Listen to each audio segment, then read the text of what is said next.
is an extraordinary.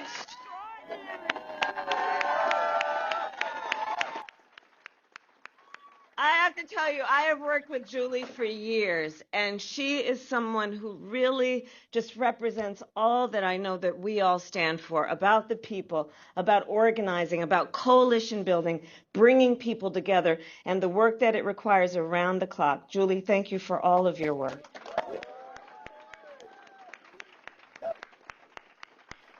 And Mr. President, Dr. Biden, the first, second gentleman of the United States, my husband. I have to tell you what joy Doug and I were feeling as we were coming into Delaware. And we were reflecting, Mr. President and Dr. Biden, on those days that we were waiting, as we all remember, for the announcement about who would be the next president of the United States. And this is a community that is so extraordinary in terms of the support that you give so tirelessly and so selflessly. And we know this is what it's going to take. All of us being here together, understanding that it is about all of us. The senators are here. The soon-to-be senator is here.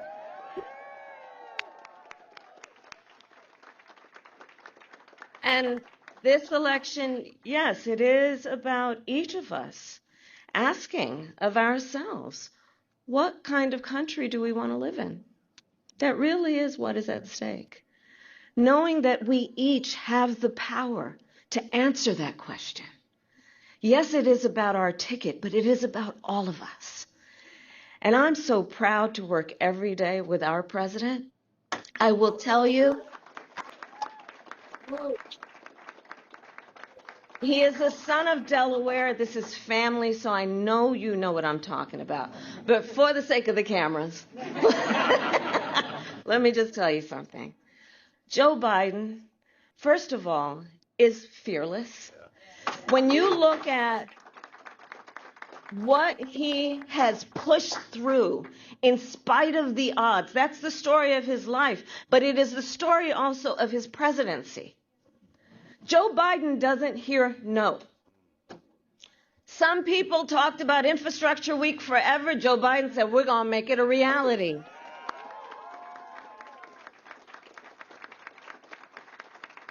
So many of our young leaders know what is at stake in terms of the climate and what we must do to build up our ability in terms of adaptation and resiliency, bringing down greenhouse gas emissions, saving this beautiful planet God has given us.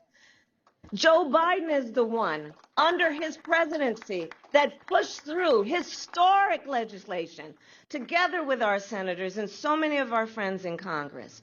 Joe Biden is the president who said, as he has always said, we're going to invest in science. He was the author of the moonshot, and when he became president, it was about saying we're going to get a chips and science bill and invest in what we need to do to be a global leader on the challenges that face the world. And those are just a few of the things. But I have to tell you, it is a great blessing and privilege for me to work with him every day because he really, really cares. And, you know, there's a certain perversion that has been taking place, I think, in our country by some to suggest that the measure of the strength of a leader is based on who you beat down. But the measure of our leader is based on who he lifts up.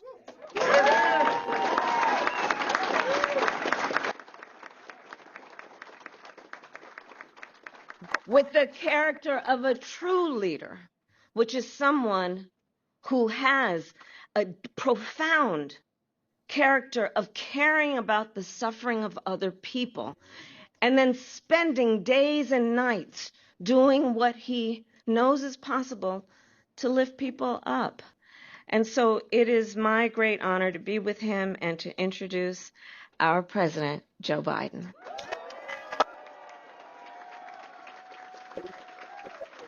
Thank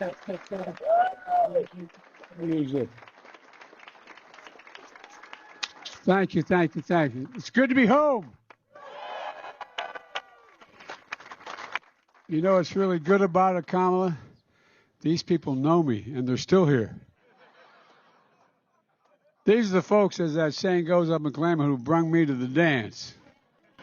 Folks, no one did more of that. I remember my sister coming home when we were starting to run for the Senate and said, I think you need some help.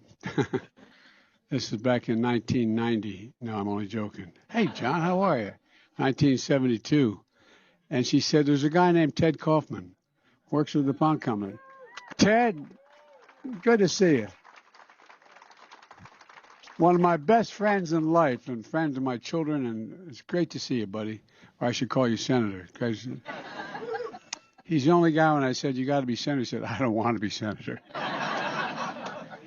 Well, look, folks, Doug and Kamala are here. I was hoping, they came here, and I'm leaving from here to their home in Los Angeles. So, it seemed kind of sort of ass backwards here. But look, I'm feeling good about where we are. I really am. The folks are starting to focus in. And the guy we're running against, he's not for anything. He's against everything. No, I mean it. It's the weirdest campaign I've ever been engaged in. It's even worse than in terms of his behavior than the last time in 2020. And, Kamala mentioned there's so much at stake. And you all, this crowd really knows me extremely well. They know me too well. Don't tell everything you know, guys.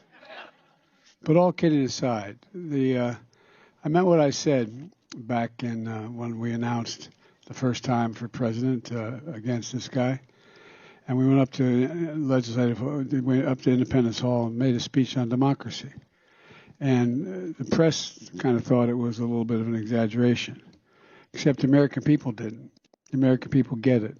They understand what's going on. And so this is a group of folks assembled in this room who are going to be able to say, God willing, that this generation help save democracy. I mean, in a literal sense. You hear, and by the way, as I go around the world, which I do a lot with other heads of state because I've known them for so long and I'm engaged in Madeleine Albright was right. America is the essential nation. And they all look to us, as my colleagues know.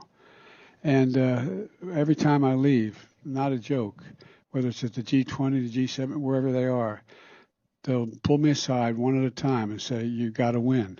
You got to win. We can't afford. My country's at stake, meaning their country. So there's a lot at stake here, folks. We have an enormous obligation. But, I think it's time to finish the job here. I think it's time for us to...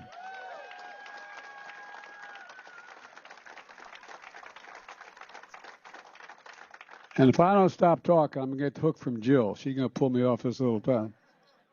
But, folks, look, people are beginning to focus. They're beginning to focus. And the polling data, everything's picking up across the board. The new Quinnipiac Mac poll, national poll, has us beating them 50-44. Our neighboring state of Pennsylvania, the Susquehanna poll, has beaten them 47-39. Another one in Pennsylvania, 42-37. And by the way, in New Hampshire, we weren't on the ballot, couldn't campaign there. And guess what? We got 64% of the vote. So, folks, I'm going to put all this away and just say thank you from the bottom of my heart. I look out there and I see, Tommy, it's great seeing you, pal. I'm going to miss you, but you're not getting away. You're not getting away. And Chris is there all the time for me, and our soon-to-be senator, former congressperson. Your dad was incredible, by the way. And that woman behind you, that sister of yours, she ran my operation for a long time. She's the reason I was able to win the first time. God love it. But I look out and see so many of you. Gov, you're the best. Because, like me, you married way above your station. So anyway, if I start naming everybody, I'll name everybody in here, including Vince Deanna. Vinny, how are you, buddy?